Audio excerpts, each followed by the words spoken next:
Imagine this. The high tensile steel bolts of a 50-ton locking mechanism snap in a fraction of a millisecond. Metal fatigue, overlooked by inspectors who simply didn't care. You are in your berth, deep within the vessel's lower decks, trying to sleep as the hull twists and groans against the autumn gale. You don't know it yet, but pure physics has just signed your death warrant. The Baltic Sea hasn't breached a standard watertight bulkhead. It has ripped the ship's massive bow visor clean off its hinges, turning the vehicle ramp into a gaping, monstrous mouth, swallowing over 300 tons of black water every 60 seconds. The vessel isn't sinking gracefully. It is transforming into an unstable bathtub that will capsize in less than 30 minutes, turning the corridors to the upper deck into vertical, pitch-black shafts. You will never escape. Welcome to Unusual Chronicles. Today, we dissect the technical anatomy and the buried military secrets behind the sinking of the passenger ferry MV Estonia. September 1994. The geopolitical map of Eastern Europe has just exploded into fragments. Following Estonia's recent independence from the Soviet Union, the docks of Tallinn harbour have mutated into a grey zone. A lawless frontier where the technological crown jewels of the collapsed Red Army are auctioned off to the highest bidder in the Western Bloc. It is the golden age of high-end smuggling. Radar components, missile guidance systems and strategic materials slipping across the sea towards Sweden in unregistered trucks hidden behind the facade of thriving civilian commerce. On September 27th at 7:15 in the evening, the MV Estonia casts off for Stockholm. On board are 989 souls, expecting a routine voyage of shopping and tourism. But down in the lower car decks, the dead weight of the cargo trailers hides a far more lethal ballast. The handlers are in a rush. East and West are sealing illicit deals that cannot wait for the weather to clear, forcing the crew to plough the bow straight into a gale already screaming across the open Baltic. And that frantic rush was their first fatal mistake. September 28th, 1994. The time is exactly 12:30 in the morning. The MV Estonia is stranded in the dead center of the northern Baltic Sea, ploughing directly through one of the most violent storms of the year. The gale screams at over 50 knots and the waves, walls of black water rising nearly 20 feet high, assault the hull head-on. Elementary seamanship dictates a single logical move: ease the throttle. Protect the structural integrity of the vessel. Alter course to soften the blows. But on the bridge, operational arrogance and the relentless pressure to maintain the Stockholm timetable enforce a very different reality. The ship maintains a punishing cruising speed of over 15 knots, forcing 15,000 tons of steel to collide brutally with the oncoming liquid mass.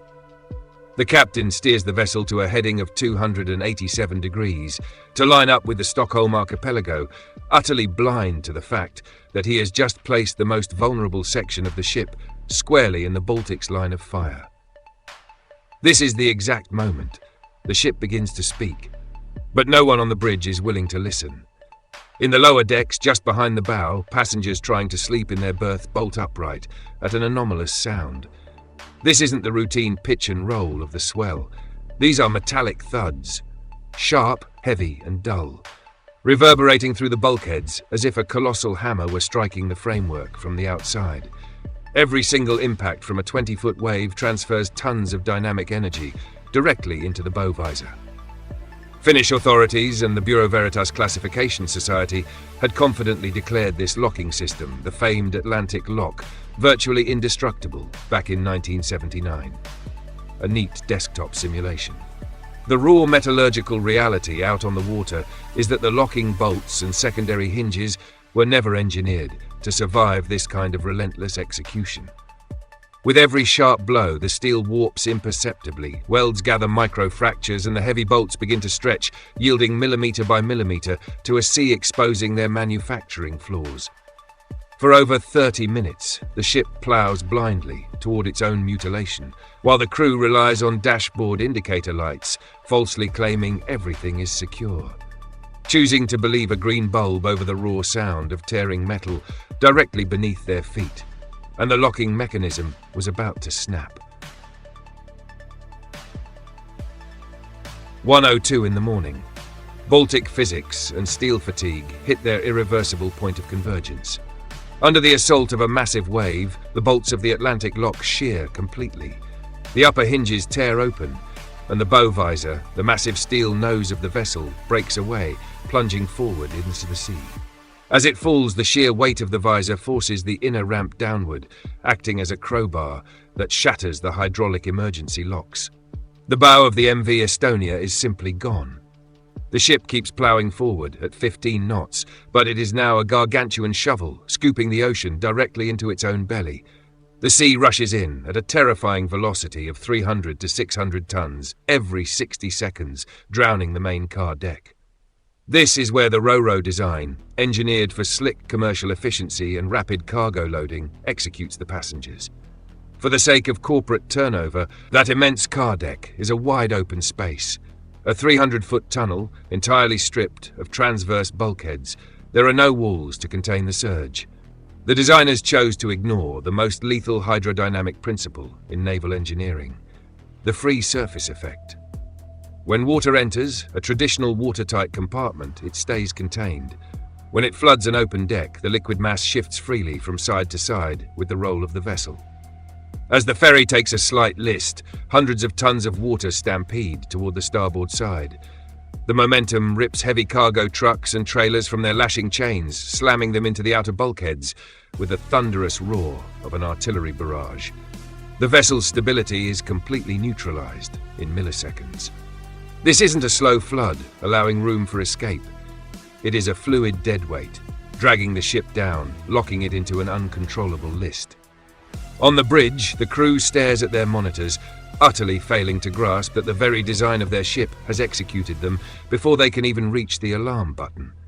And the Baltic wasn't done breaking the rules.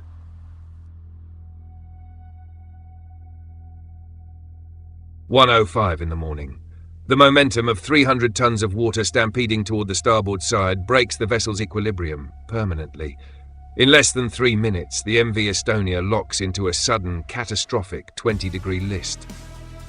This isn't the familiar, recoverable roll of the storm. It is a fixed, violent warping of geometry. Walls become floors, floors become precipices. Down in the lower berths where hundreds of passengers sit, understanding absolutely nothing of naval hydrodynamics, the terror is instantaneous.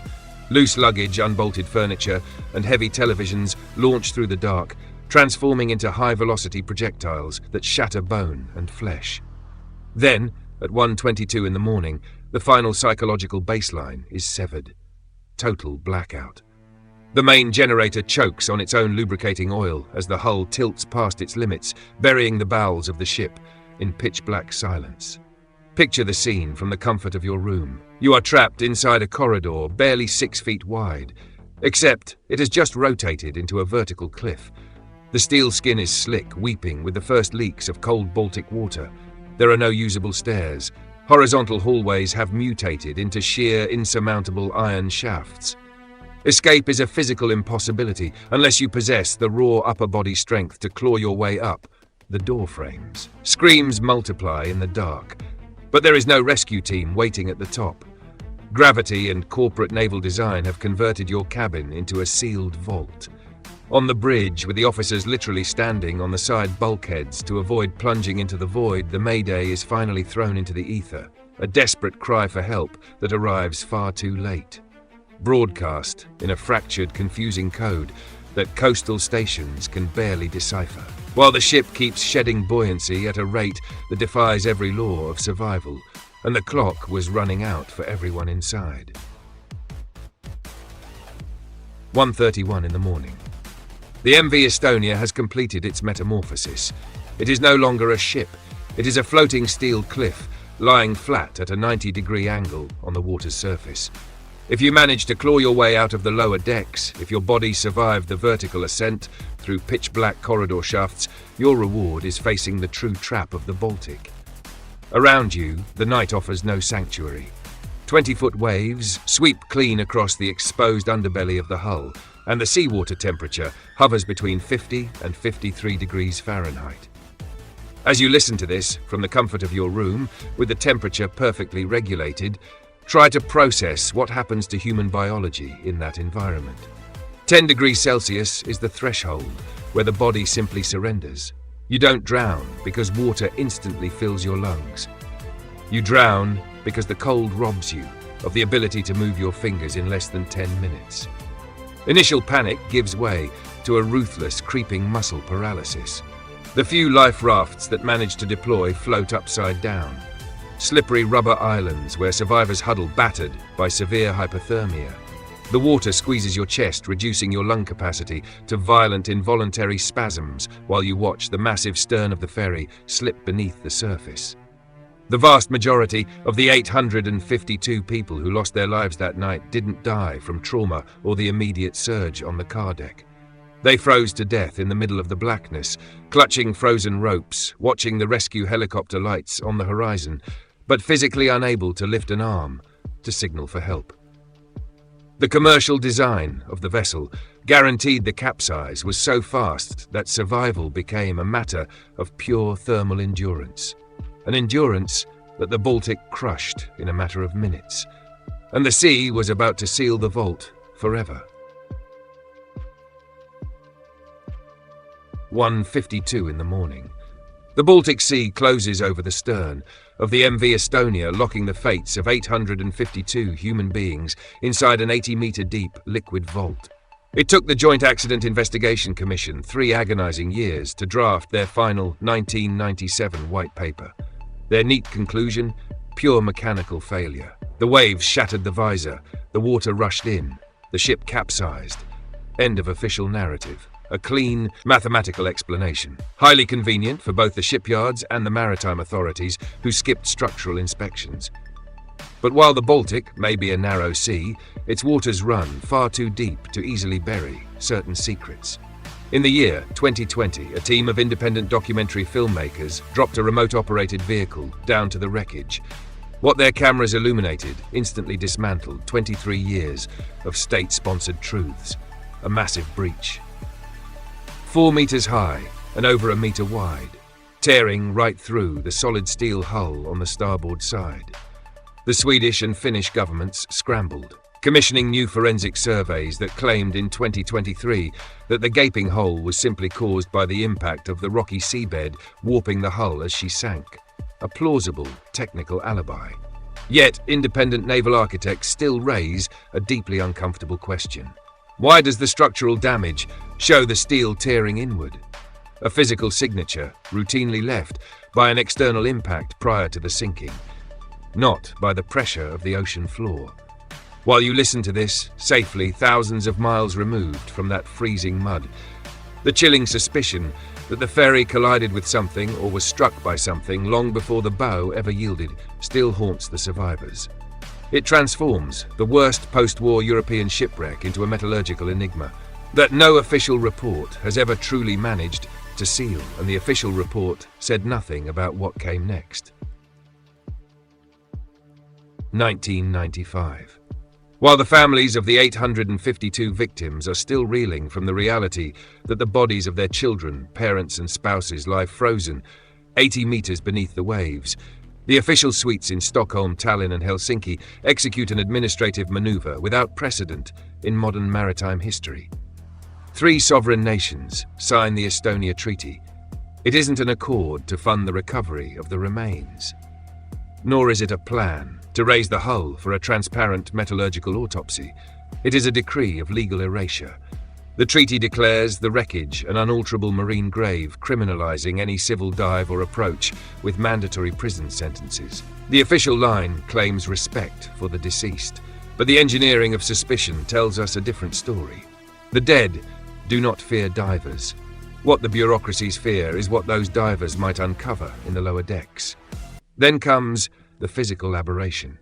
The Swedish government proposes a plan bordering on architectural insanity, burying the MV Estonia completely beneath a monumental shield of thousands of tons of sand, gravel and solid concrete blocks. Picture the massive logistical strain and the sheer effort to entomb a 15,000-ton iron giant on the ocean floor. A multi-million-dollar expenditure justified under the guise of protecting the site from vandalism. Pause for a second to grasp the irony while sitting in your secure surroundings. More money is spent to bury a ship under mud than it would have cost to bring it to the surface and expose the truth. The concrete project was halted halfway due to international engineering backlash and fierce protests from the families, but the warning shot was fired. The MV Estonia is no longer just a shipwreck.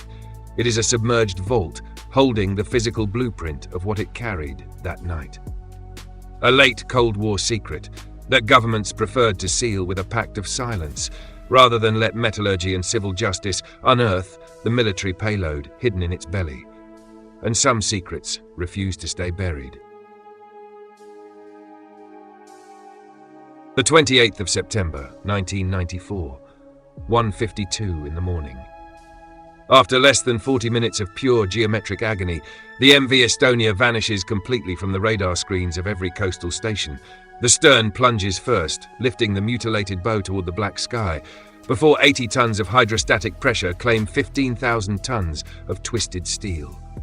The silence that settles over the waves isn't the peace of a closed case. It is the dead weight of 852 souls, trapped inside a commercial hull, frozen 80 meters down, in an environment civil engineering swore it had tamed. As you listen to this from the warmth of your safe routine, picture the logbooks, the personal belongings, and the military secrets, still drifting through the flooded holds. Suspended in 35-degree water, that time itself cannot touch. The forces of the sea and the pacts of government shadows always collect the full cost of human hubris, especially when industries and states swear they can bury the truth beneath exclusion zones at the bottom of the ocean.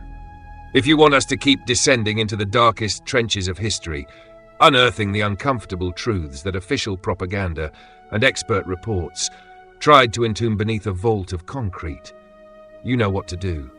Join the Chronicle, subscribe, hit the bell, and stay anchored. Don't let the current drag you under. I'll see you at the next wreck.